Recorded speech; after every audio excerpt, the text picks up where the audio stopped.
O Senhor plantou uma vinha com amor, dela cuidou, esperou que das uvas boas, uvas bravas, dela brotou. Que mais podia eu fazer? Assim perguntou o Senhor. Tudo eu já fiz pela vinha, como Supremo Pastor.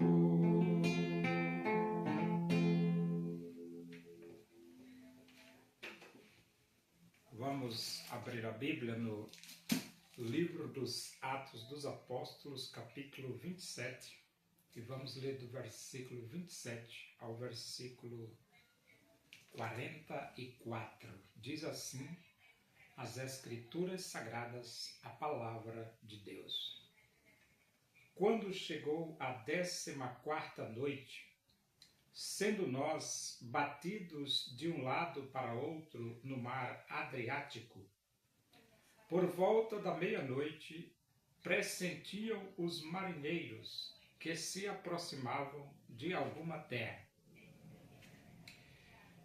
E lançando o prumo, acharam 20 braças.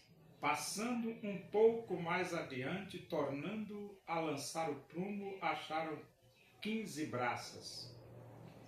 E receosos de que fôssemos atirados contra lugares rochosos, lançaram da popa 4 âncoras e oravam para que rompesse o dia.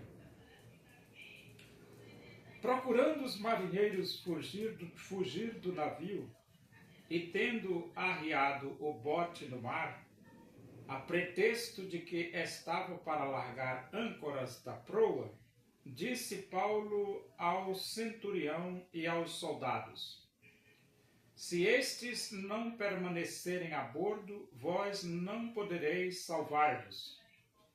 Então os soldados cortaram os cabos do bote e o deixaram afastar-se.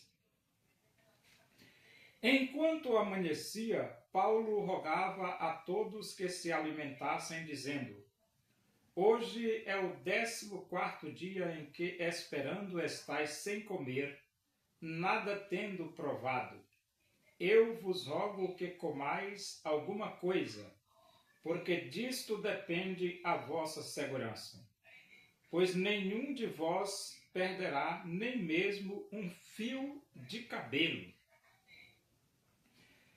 Tendo dito isto, tomando um pão, deu graças a Deus na presença de todos, e depois de o partir, começou a comer. Todos cobraram ânimo e se puseram também a comer.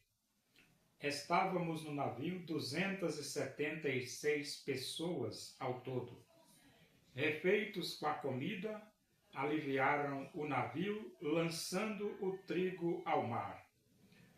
Quando amanheceu, não reconheceram a terra, mas avistaram uma enseada onde havia praia. Então consultaram entre si se não podiam encalhar ali o navio. Levantando as âncoras, deixaram-no ir ao mar, largando também as amarras do leme, e, alçando a vela de proa ao vento, dirigiram-se para a praia.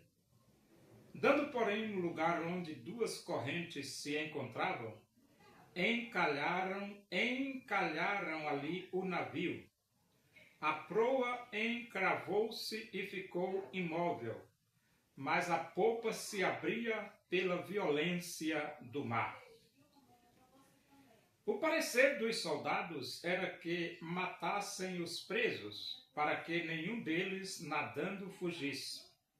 Mas o centurião, querendo salvar a Paulo, impediu-os de o fazer e ordenou que os que soubessem nadar fossem os primeiros a lançar-se ao mar e alcançar a terra.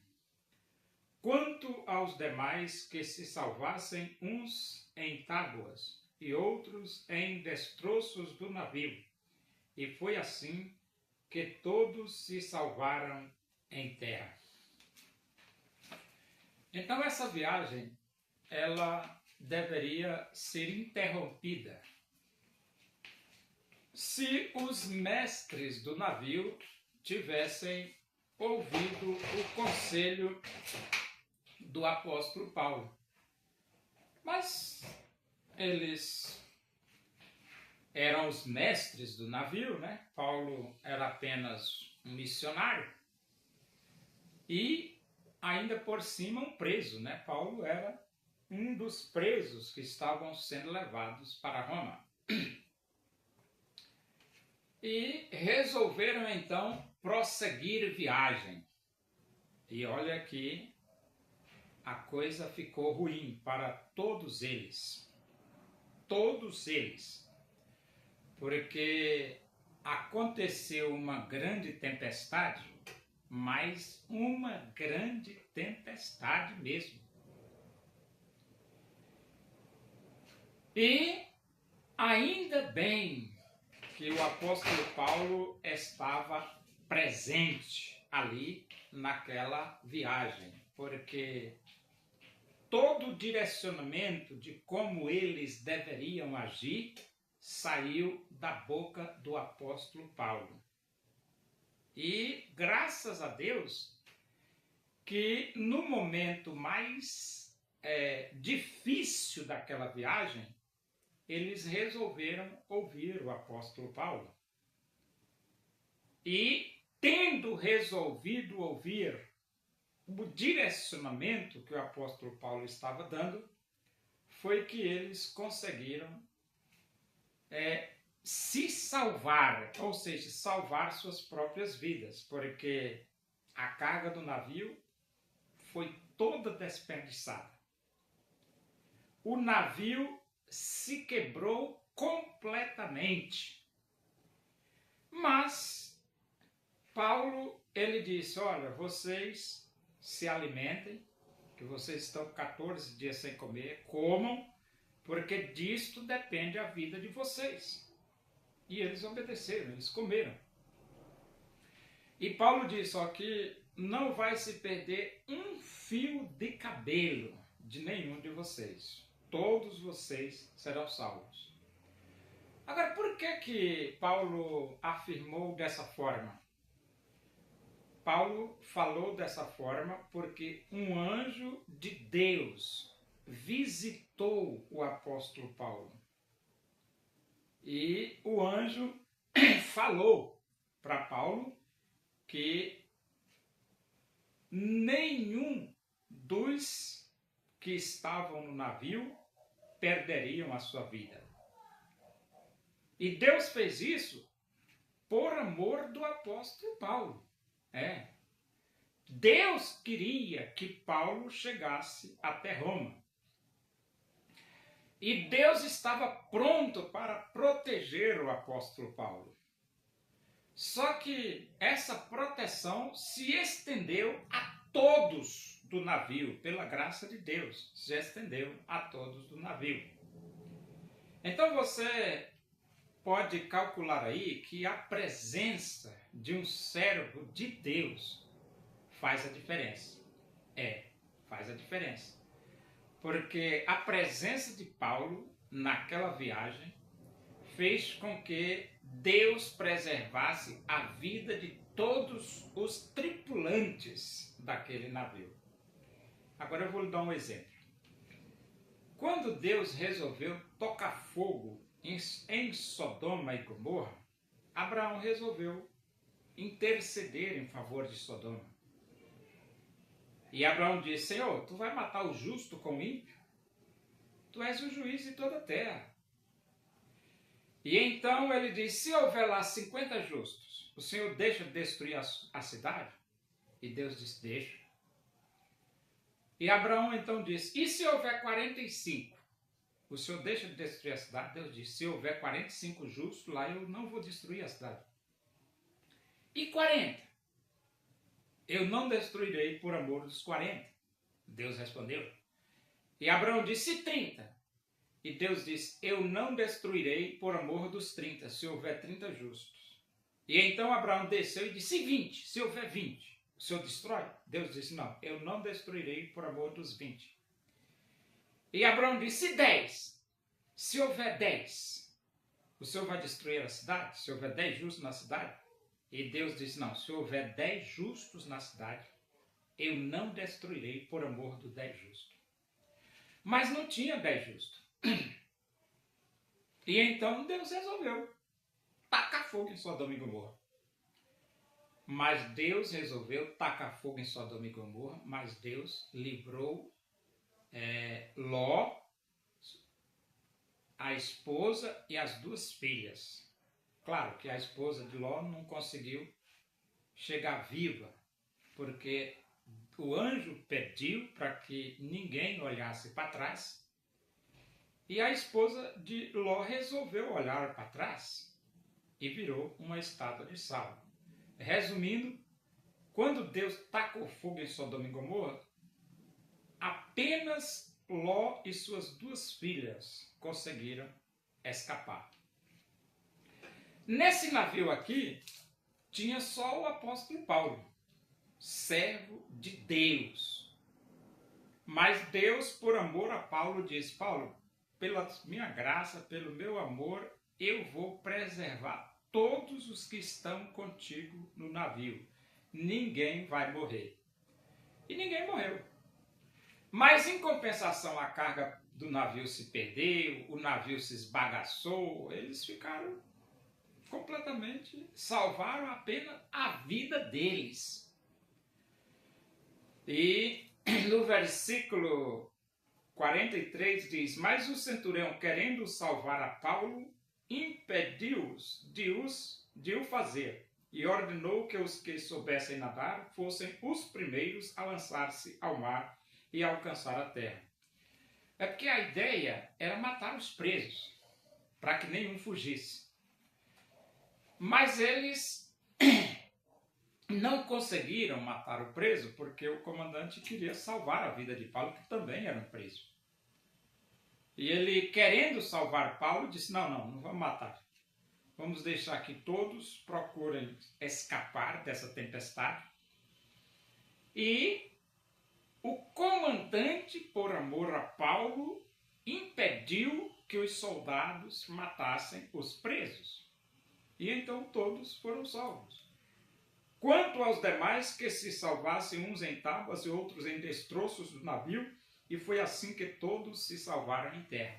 Então essa viagem foi uma viagem muito difícil, uma tempestade muito grande, que eles denominaram de Euroaquilão, mas, afinal de contas, as vidas foram preservadas. As vidas foram preservadas. Há momentos que a sociedade enfrenta tempestades, e grandes, né? Nós hoje, o Brasil, estamos enfrentando uma tempestade grandiosíssima com esse governo de Luiz Inácio Lula da Silva. Mas, graças a Deus, porque no meio da tempestade, Deus ainda brilha uma luz de esperança para o povo brasileiro.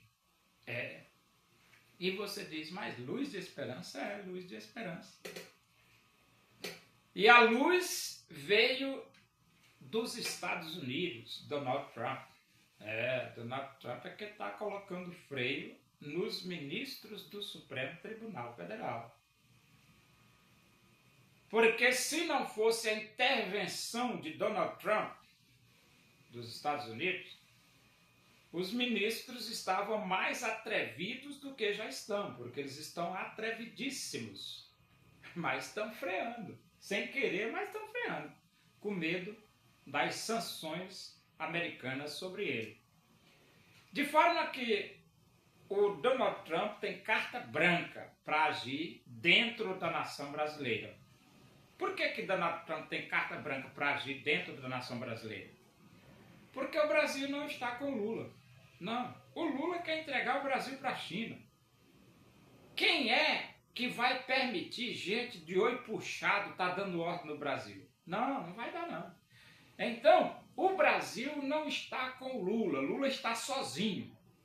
As únicas pessoas que estão do lado do Lula é o PCC e o Comando Vermelho, os bandidos, mais ninguém. Então, os homens de bem da nação brasileira estão com Jair Messias Bolsonaro e os homens de bem da nação brasileira estão com Donald Trump. Então, a maioria estamos com Donald Trump. Por isso Donald Trump tem carta branca, hein, seu Lula?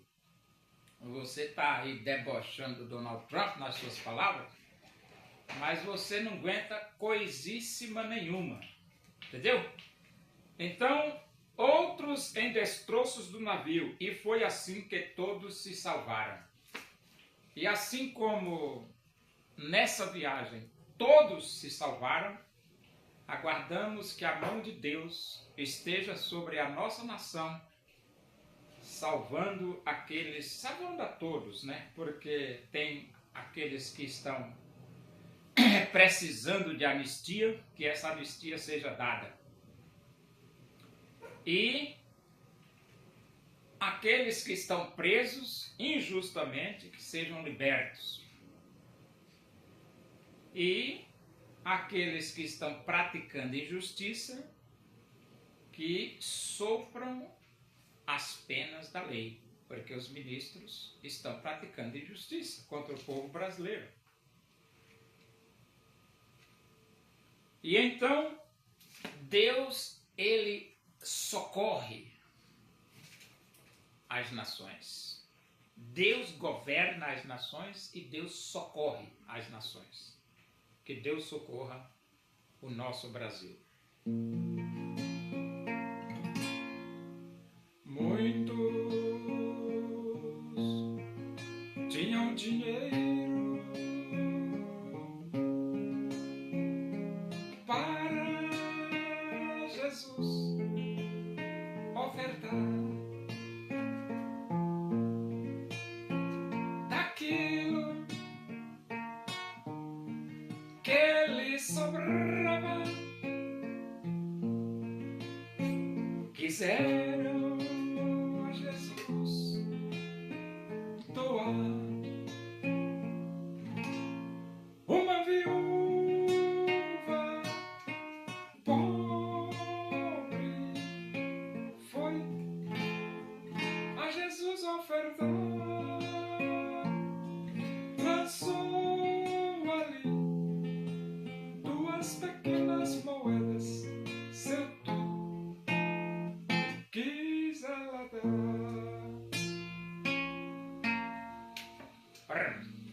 Agradecendo a Deus por esse momento na tua presença aí, que o amor de Deus, a graça de nosso Senhor Jesus Cristo, a comunhão e a consolação do Espírito de Deus seja com todos nós aqui, com todo o teu povo em toda a face da terra, hoje e para sempre. Amém.